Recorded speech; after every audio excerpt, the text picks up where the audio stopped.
Et jamais l'obésité et le diabète n'ont été aussi répandus. Qui a habitué les consommateurs à manger des produits extrêmement sucrés, extrêmement salés, avec des couleurs complètement chatoyantes? C'est les industriels. Tu penses gagner du temps en achetant des produits tout préparés et tout faits, mais au lieu de gagner du temps, en réalité, tu raccourcis ta vie. Je veux te montrer une fois de plus qu'en raisonnant qu'en termes de calories, c'est une grossière erreur. Tu penses manger du poulet?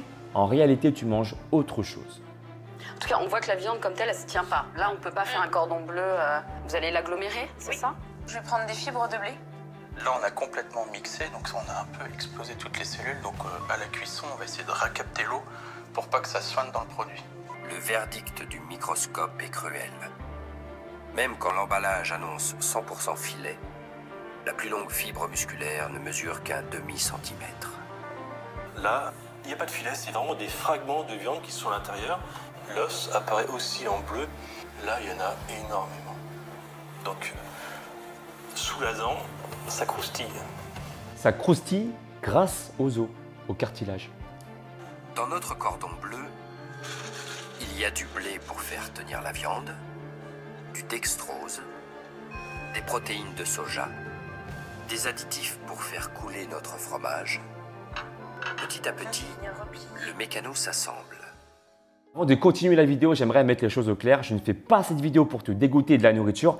Bien le contraire, c'est pour que tu puisses apprécier les bons aliments et que tu arrêtes de penser qu'en termes de calories lorsque tu veux gagner du muscle ou perdre du poids et tout simplement rester en bonne santé. Si tu aimes bien ce genre de format vidéo où j'analyse des reportages, des influenceurs, influenceuses, fais-le moi savoir dans la barre des commentaires. Et je remercie aussi mon ami Damien, médecin spécialiste en micronutrition que je t'invite à suivre sur Instagram, qui m'a donné plein de bonnes techniques, plein de connaissances que je ne savais pas pour pouvoir faire cette vidéo. Donc merci Damien, suivez-le sur Instagram.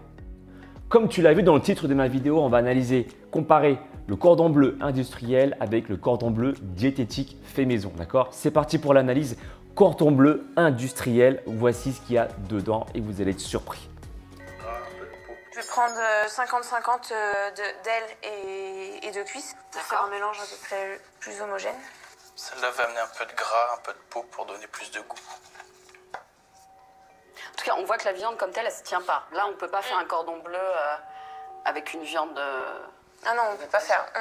Donc vous... Là, j'ai pas l'impression qu'on a affaire à de la bonne viande, quoi. Donc, je parlais dans mes vidéos sur ma chaîne des bonnes sources de protéines. Là, il y a un contre-exemple. D'accord? Vous voyez que la viande ne tient pas. On va voir dans la suite de la vidéo quelle est l'origine de cette viande.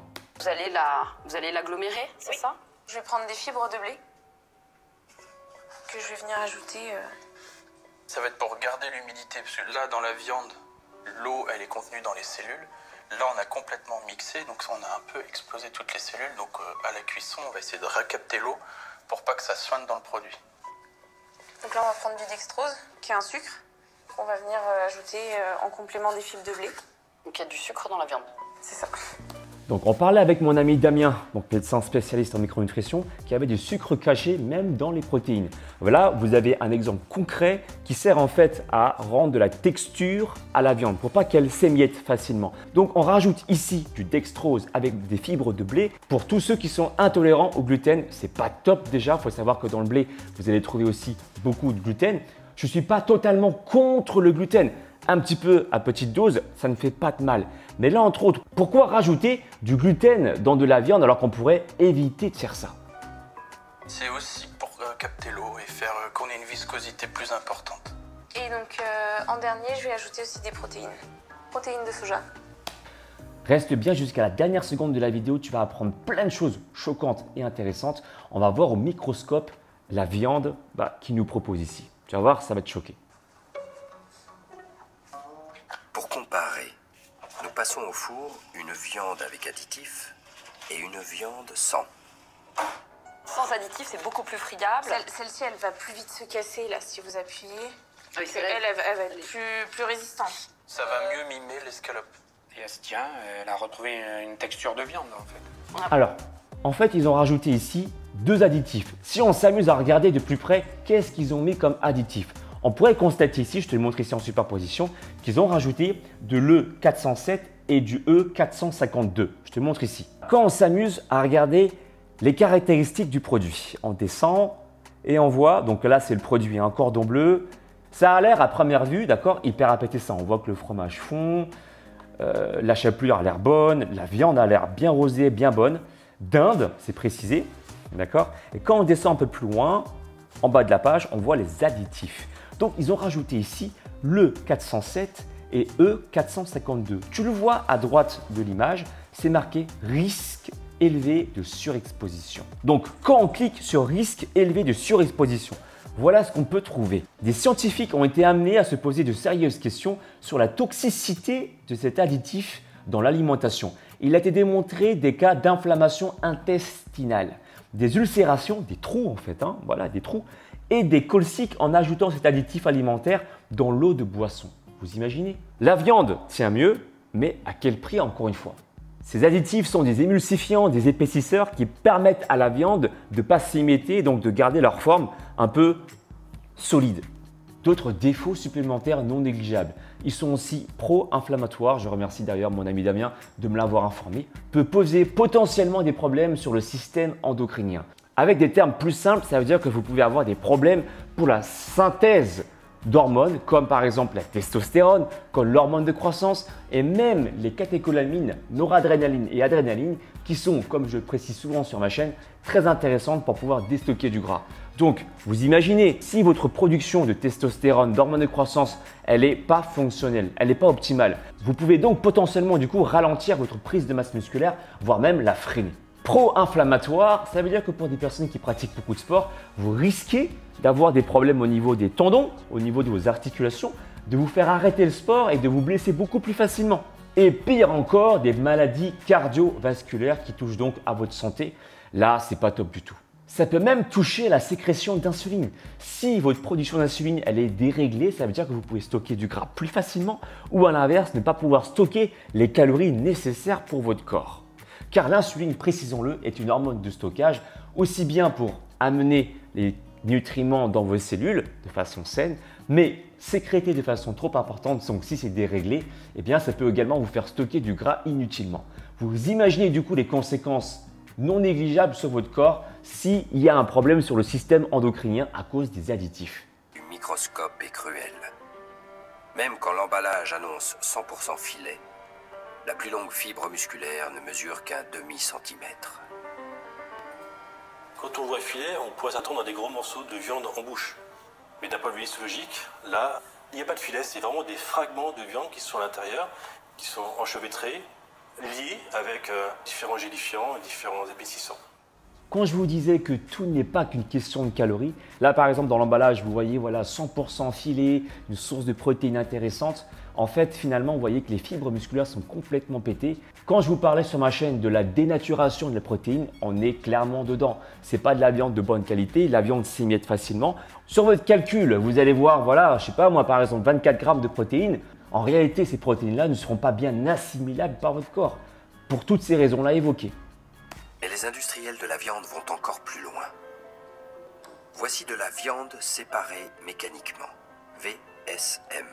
C'est de la viande qui est récupérée sur les carcasses des volailles, avec un système de broyage et de séparation par différence de densité. C'est défait.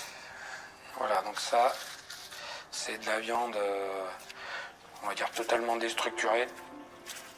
C'est de la viande hachée. Oui, très hachée. Gustativement, on va dire, c'est pas très bon. La VSM est réservée au low cost. En France, elle est interdite dans les cordons bleus. Ailleurs, Interdite dans les cordons bleus, mais pas ailleurs. Ça veut dire que dans les knackis de mauvaise qualité, vous avez ce type de viande, qui est bien des carcasses. Vous imaginez la viande de basse qualité comme ça. Quand je vous parlais de la qualité des protéines, là, on est clairement sur la bas de gamme de la protéine. La VSM, viande séparée mécaniquement, et on peut vérifier dans l'emballage, au niveau des étiquetages, si la viande provient de la viande séparée mécaniquement. Et je vous déconseille forcément du coup d'éviter d'acheter ce produit-là. en Europe, c'est légal. La VSM est la viande du bout de la chaîne. Tout ce qui reste des carcasses est broyé. C'est le stade ultime de la valorisation. Une purée de graisse et de protéines. Beaucoup moins nourrissante que la viande.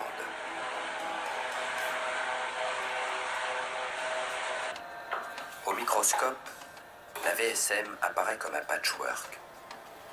Presque plus de fibres musculaires, mais des intrus. Donc là, c'est cartilage. Donc fragment cartilagineux, ici. Ici aussi. L'os apparaît aussi en bleu. Et là, si on s'amuse à les compter, là, il y en a énormément. Donc vous voyez dans le ratio de protéines que vous trouvez dans le cordon bleu, on vous marque par exemple entre 20 et 25 grammes de protéines, et ben on se rend compte là au microscope que les grammes de protéines proviennent surtout et également du cartilage, des os. C'est riche également en protéines, mais la question c'est, est-ce que vous allez acheter du produit pour acheter de la viande, pour manger de la viande, ou plutôt pour manger des os? La question se pose. Donc, sous la dent, ça croustille. Grâce aux os. On peut trouver la VSM dans ces types de produits-là, protéines de sang et viande séparée mécaniquement de porc. Encore dans les snacks que les enfants aiment beaucoup. Peau de poulet en premier, viande de poulet 28%, mais viande de porc séparée mécaniquement 20%. Vous savez quoi faire quand vous allez faire les courses maintenant, hein? Regardez bien l'étiquetage. Viande séparée mécaniquement, on ne prend pas. Ce n'est pas de la viande. On trouve vraiment la VSM dans les produits bas de gamme, voire très bas de gamme. Il y a quand même des gens qui sont défavorisés parce qu'ils n'ont pas les moyens forcément d'acheter de la qualité. Et eux, ils ont les bas morceaux, si vous voulez. Donc ils ont nutritionnellement, c'est pas équilibré. Et puis après, pour faire tenir des recettes qui ne sont pas équilibrées, qui sont même parfois déplorables, on est obligé de mettre beaucoup d'additifs. Eux, ils ont vraiment, c'est la double peine. C'est que j'ai pas assez d'argent, et bien je suis puni et je mange mal. Franchement, je vous conseille tous, quitte à rajouter quelques centimes ou quelques euros supplémentaires, prenez des produits de meilleure qualité. C'est pour votre santé. Vous pensez gagner du temps en achetant des produits tout préparés, tout faits, mais en réalité, vous raccourcissez votre vie. L'escalope est donc en réalité un aggloméré de viande. Pourtant, il a l'air appétissant, ce corps. Ouais, le fromage a l'air appétissant, mais vous allez comprendre pourquoi est-ce qu'il est si fondant. Et c'est pas beau à voir, hein, et à entendre aussi, et à comprendre. Peut-être grâce à son fromage onctueux. Le fromage, c'est le deuxième ingrédient clé. Mais lui non plus ne correspond pas du tout à l'image qu'on s'en fait. Alors ça, c'est du fromage. C'est un demi-fromage. En fait, D'accord. ils sont déposés dans des trancheuses automatiques qui viennent couper les tranches automatiquement. Cette préparation fromagère ne sort pas d'une cave d'affinage, mais d'une usine. Elle contient 5 additifs, dont 3 sont ce qu'on appelle des sels de fonte. Ce sont eux qui font couler et briller le fromage. Donc à droite, c'est celui avec additifs. Et à gauche, c'est celui sans additifs. Donc quelle différence? Celui-là est très brillant. On voit, Il est très homogène. très homogène, très brillant. Et l'autre va avoir tendance à se séparer un petit peu, la matière grasse à venir en surface. Il coule pas celui-là en fait. Non, Il coule pas.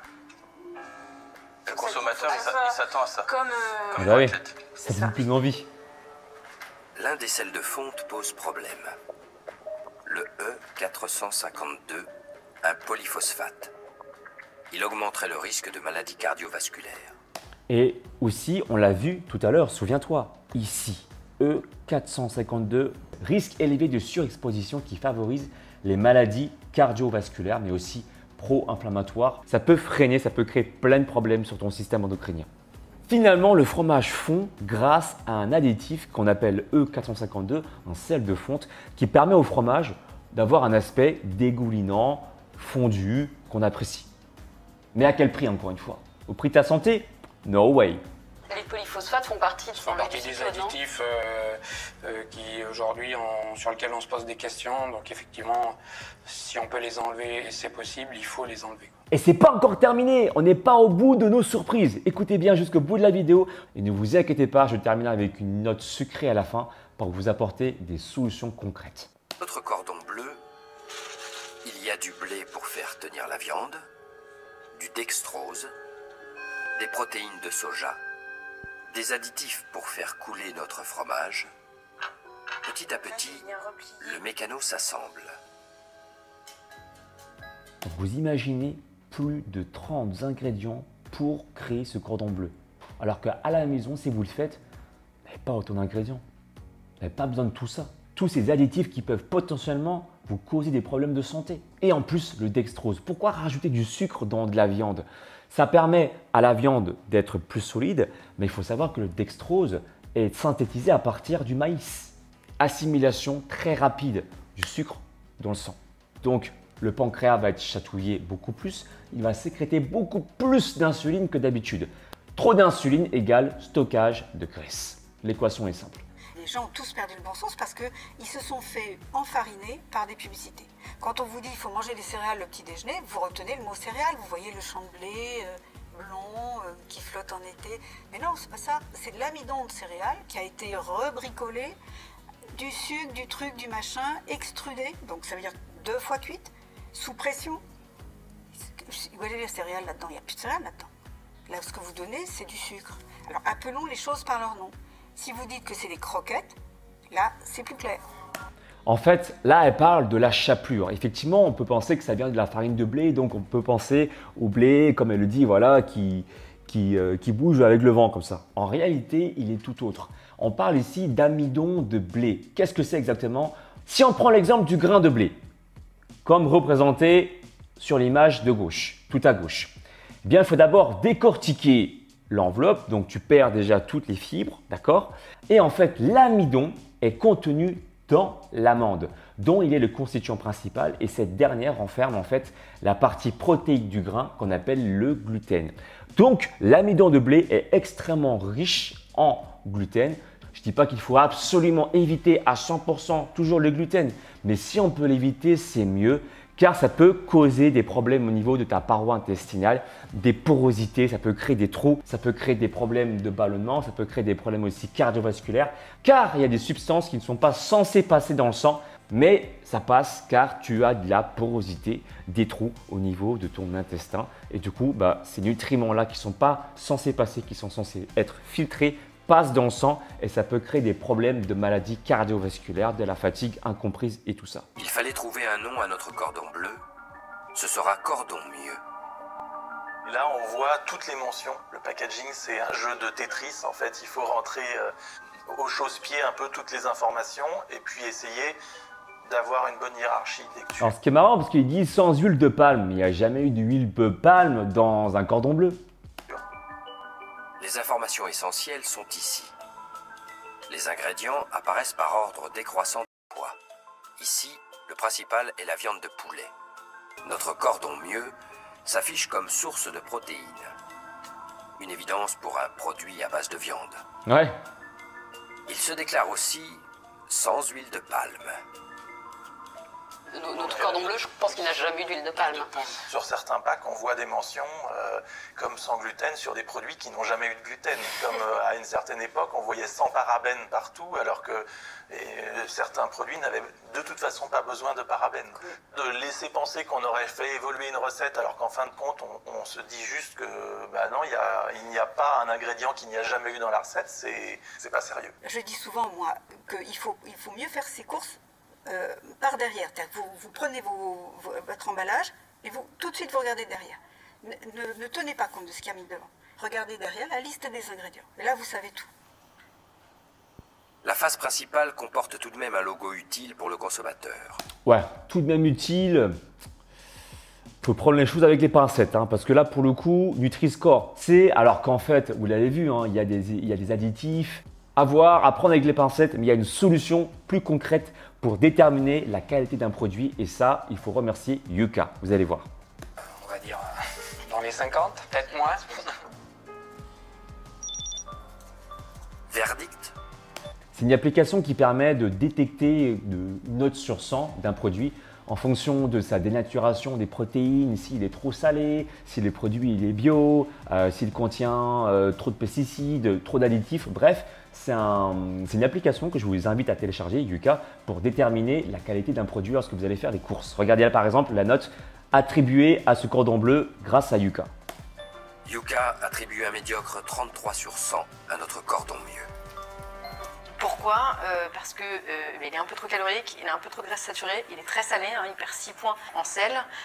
Sur la partie additif, qui représente 30% de la note des produits alimentaires, ce produit est à 0 sur 30, tout simplement parce qu'il a un additif à risque élevé, qui est le E452, qui sont des phosphates, et E407, qui sont les carragénanes. Et enfin, il y a 10% de la note qui est sur la dimension biologique du produit.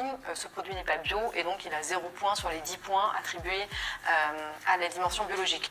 Et là, encore une fois, si le produit n'est pas bio, vous pouvez imaginer également la qualité des aliments qu'ont ingéré les animaux. Ce n'est pas forcément la meilleure alimentation possible. Si on prend l'exemple extrême, opposé, la viande de Kobe, d'accord, elle est bien connue pour être tendre, pour être moelleuse. On dit que les animaux, voilà, pour produire cette viande de qualité, se sont fait chouchouter. Donc c'est pour dire à quel point les produits bio ne sont pas tous bons. Ce n'est pas parce qu'un produit est bio qu'il est forcément de qualité. Mais cela peut au moins dire que les animaux ont été mieux nourris qu'à la chaîne, là où ils mangent n'importe quoi, vous voyez. C'est pour ça que je vous invite par exemple à consommer des œufs bio, car les poules sont très souvent nourries au lin qui sont riches également en oméga 3. Donc puisque l'animal a consommé des oméga 3, eh bien la viande sera également riche en oméga 3.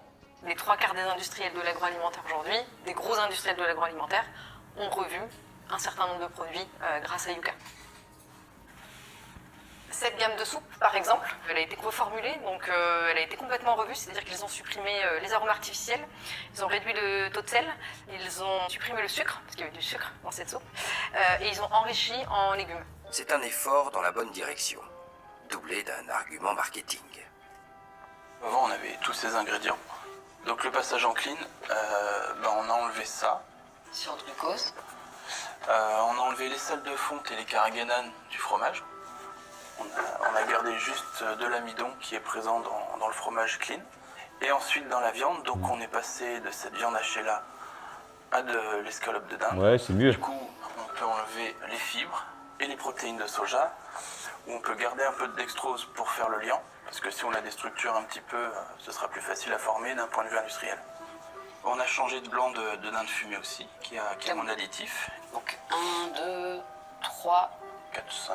4, 5, 6, 7, 8, 9. On a une dizaine d'ingrédients. Une dizaine d'ingrédients, donc 25-30. 25-30 pour la version standard. Donc vous voyez, il y a du mieux, mais la question se pose. Est-ce que vous préférez pas, finalement, cuisiner chez vous un petit peu, à privilégier au maximum les aliments bio, voilà, pour les raisons que je viens d'évoquer. Ça prendrait quoi, 5-10 minutes de plus pour cuisiner un vrai cordon bleu avec de la bonne viande et une bonne chapelure, bonne pour votre santé. Moi, je vous invite, au lieu de prendre la chapelure, voilà, l'amidon de blé qui a été transformé, ultra transformé, du coup, vous allez chatouiller votre pancréas comme pas possible, qui va sécréter de l'insuline à tout va et vous allez stocker du gras inutilement. Au lieu de faire ça, créez votre propre chapelure. J'ai créé une vidéo sur ma chaîne, on va terminer dessus, d'accord, où je vous montre ma recette du cordon bleu diététique par le père Dodu, le mari de la laitière. Dans ma recette, je vous invite pour la chapelure, au lieu de prendre de l'amidon de blé, ce sera simplement du flocon d'avoine avec du son d'avoine mélangé pour avoir des fibres en plus. Au lieu de prendre de la viande bas de gamme, vous prenez un bon filet de poulet. Pas besoin de rajouter du dextrose ou des produits, des additifs pour que la viande reste comme elle est. Au contraire, dans ma recette, vous allez même prendre un nunchaku pour pouvoir étaler la viande parce qu'elle est trop épaisse. Du bon fromage, au lieu de prendre du fromage additif, je ne sais quoi, pour avoir du fromage fondu, c'est bon quoi. Je pense qu'on est, en plus en France, on n'est pas les moins bien desservis en fromage. Vrai ou faux? Je vous passe la recette du cordon bleu diététique. Régalez-vous et restez bien jusqu'à la fin de la vidéo pour ceux qui désirent un coaching avec moi. Des vidéos où j'analyse des produits alimentaires, des influenceurs, influenceuses, leur diète, leur entraînement. D'ailleurs, citez-moi des noms d'influenceurs, d'influenceuses que vous appréciez beaucoup. Et pour ceux qui désirent aller plus loin, je te propose ton coaching avec ton plan sportif et ton plan alimentaire qui se passe directement sur mon site alexlevent.com pour avoir un physique athlétique et manger correctement, sainement pour atteindre tes objectifs. Si maintenant tu veux te muscler de façon indépendante, je te propose deux autres types de services, e-book en 90 jours pour avoir des pecs saillants et e-book abdos visibles pour les avoir saillants. Ça se passe sur mon site alexlevent.com/boutique. Pouce en haut, commentez la vidéo, partagez-la et je vous dis à très bientôt. Ciao!